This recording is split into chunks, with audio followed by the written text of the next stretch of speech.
আসসালামু আলাইকুম। Hello guys, কেমন আছেন? সবাইকে ঈদ মোবারক। তো আজকে একটা বরাবরের মতো নতুন ভিডিওতে চলে আসলাম। আহ, অনেকে আমাকে প্রশ্ন করতেছেন যে ডেলিভারি কোম্পানি সম্পর্কে। এই জিনিসটা বারবার আসতেছে যে ভাই এটা কেমন হবে, কিভাবে করলে ভালো হবে। আসলে এখানে বিস্তারিত অনেক কিছু আছে, শুধু যে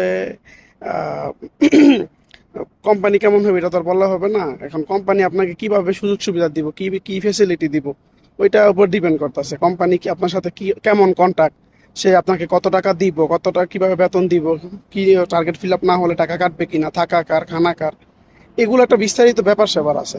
তো এখানে আমি আপনাকে সংক্ষেপে কিছু জিনিস বলে দিই। এগুলো যদি মিলা যায় তাহলে আপনি আসতে পারেন। প্রথম কথা হইলে কন্ট্যাক্ট কত বছরের। 3 বছরের কন্ট্যাক্ট একটু বেশি হয়ে যায়, তারপর বেশিরভাগ কোম্পানি 3 বছরের কন্ট্যাক্ট করে। 2 বছর হইলে আরো ভালো হয়। যাই হোক, দ্বিতীয় যে ব্যাপারটা সেটা হচ্ছে কি আপনার কত টাকা লাগতেছে। বর্তমানে 5 থেকে 7 লাখ টাকার উপরে দেওয়াটা একেবারেই বিফল আমি মনে করি। ঠিক আছে? তো 5 থেকে 6 লাখ এর উপরে না।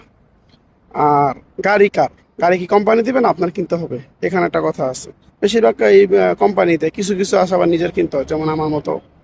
আচ্ছা, তারপরে তেল কে দিবে, গাড়ির তেল কে দিবে? এটা কি কোম্পানি দিবে নাকি কোম্পানি দেওয়া লাগবে? তারপরে আপনার থাকা কার, খাবার খরচ হয়তো বা তারা দেয় না, থাকাটা দিব। তো থাকা কি কোম্পানি দিতেছে কিনা এটা অবশ্যই নিশ্চিত করতে হবে।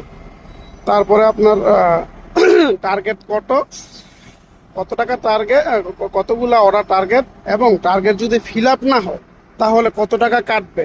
এই জিনিসটা খুব ইম্পর্টেন্ট, এটা মনে রাখবেন। টার্গেট যদি ফিল আপ না হয়, আপনি ধরে নিবেন টার্গেট ফিল আপ হবে না, এটা আপনি ধরে নিতে হবে, হইলে ভালো।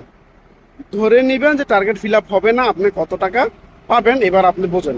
তাদের সাথে কথা বলেন যে টার্গেট যদি ফিল আপ না হয় কত টাকা আসবে, ওই বেতন আপনার পোষাবে কিনা। আমি মনে করি যদি আপনি 5 থেকে 6 লাখ টাকার মধ্যে আসেন, তাহলে আপনার যেন প্রতি মাসে সর্বনিম্ন 40 থেকে 50 হাজার টাকা বাংলা টাকা থাকে, মানে এই দেশের টাকায় 100 কোটি প্লাস থাকে।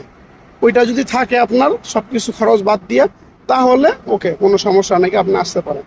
টার্গেট ফিল আপ না হলে, টার্গেট যদি ফিল আপ হয়, বেতন যদি দেয় ভালো, সেটা আরও বেশি ভালো।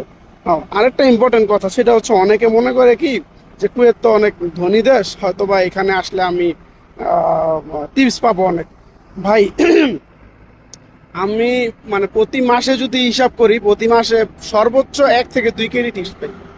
একবারে যেটা সত্যি কথা, সর্বোচ্চ যেটা কিনা বাংলাদেশের 400 থেকে 800 টাকা। এটা আপনার মনে করেন যদি চায়ের বিল, আপনার এক সপ্তাহ চায়ের বিল, কথা বুঝতে পারছেন? তো এইটা আপনার টিপসের হিসাব বাদ দেন, টিপস পাবেন না, এটাই মাইনা নেন, কারণ এরা টিপস দেয় না।